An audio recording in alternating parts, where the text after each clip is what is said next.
പലയിടത്തും പല പോസ്റ്റും കണ്ടിരുന്നു കേട്ടോ.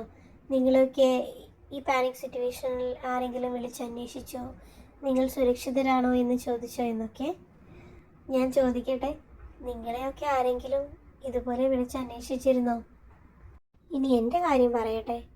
ഞങ്ങളെ അന്വേഷിച്ചത് വിരലിലുണ്ടാവുന്ന ചുരുക്കം സുഹൃത്തുക്കളും വീട്ടുകാരുമാണ് കേട്ടോ. വീട്ടുകാരാണ് രാവിലെയും വൈകിട്ടും ഉച്ചയ്ക്കുമൊക്കെ വിളിക്കുന്നത്. ബന്ധുക്കളിൽ നിന്ന് ആരെങ്കിലും ചോദിച്ചിരുന്നോ എന്ന് ചോദിച്ചാൽ 1-2 പേര് മാത്രം. സങ്കടം എന്താണെന്ന് വെച്ചാൽ ഞാൻ എല്ലാവരുടെയും ബർത്ത്ഡേയും വെഡിങ് ആനിവേഴ്സറിയും ഒക്കെ ഓർത്ത് വാട്സപ്പിലൊക്കെ വിഷസും മെസ്സേജും ഒക്കെ അയക്കുന്ന ഒരാളാണ് കേട്ടോ. എന്നിട്ട് പോലും കഴിഞ്ഞ പ്രളയമായിക്കൊള്ളട്ടെ, കോവിഡ് ആയിക്കൊള്ളട്ടെ, ഒരാളും നമ്മളുടെ ഒന്നും വിശേഷം ചോദിക്കാൻ ഓർക്കുന്നില്ല എന്നുള്ളതാണ് സത്യം.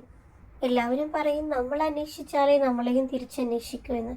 പക്ഷേ എൻ്റെ കാര്യത്തിൽ ഞാൻ എല്ലാവരെയും അന്വേഷിക്കാറുണ്ട് കേട്ടോ.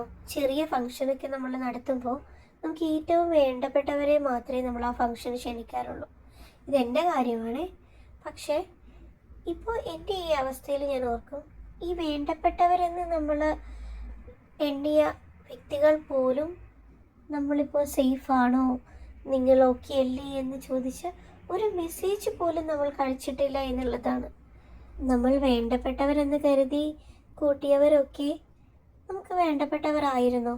അതല്ല അവർക്ക് നമ്മൾ വേണ്ടപ്പെട്ടവരായിരുന്നോ?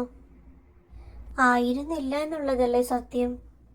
ഉള്ളതും ഇല്ലാത്തതുമായ ഒരുപാട് ന്യൂസ് നമ്മളുടെ മലയാളം ചാനലുകൾ തൊടുത്തു വിടുന്നുണ്ട്. അറ്റ്ലീസ്റ്റ് അതൊക്കെ കാണുമ്പോഴെങ്കിലും നമ്മളെ ഓർക്കാത്തവരായിരുന്നു അവരൊക്കെ. ഇതൊക്കെ ഒരു തിരിച്ചറിവിൻ്റെ കാലഘട്ടമാണ് കേട്ടോ. നമ്മൾ ഒറ്റയ്ക്കാണോ, അതോ നമ്മളെ ഓർക്കുന്ന അല്ലെങ്കിൽ നമ്മളെ ചേർത്ത് പിടിക്കുന്ന ആരെങ്കിലുമൊക്കെ നമുക്കുണ്ടോ എന്നൊക്കെ അറിയാനുള്ള ഒരവസരം അതായി എല്ലാവരും കണ്ടാൽ മതി. ഞാനും ഇപ്പോൾ അങ്ങനെ തന്നെയാണ് ആശ്വസിക്കുന്നത്. ചില പാരൻസ് പറയുന്നത് കേട്ടിട്ടുണ്ട്, വെക്കേഷന് ചെല്ലുമ്പോൾ ഇവരുടെയൊക്കെ വീട്ടിൽ പോകണം, ഇവരെയൊക്കെ പോയി കാണണം എന്നൊക്കെ. പക്ഷെ അതൊക്കെ ഒരു തെറ്റിദ്ധാരണയാണെന്നേ. നമ്മൾ ചെന്നാലും ചെന്നില്ലെങ്കിലും ഒക്കെ അവർക്കൊന്നുമില്ല. പക്ഷെ അതൊന്നും ചില പാരൻസിന് മനസ്സിലാവില്ല എന്നുള്ളതാണ് സത്യം.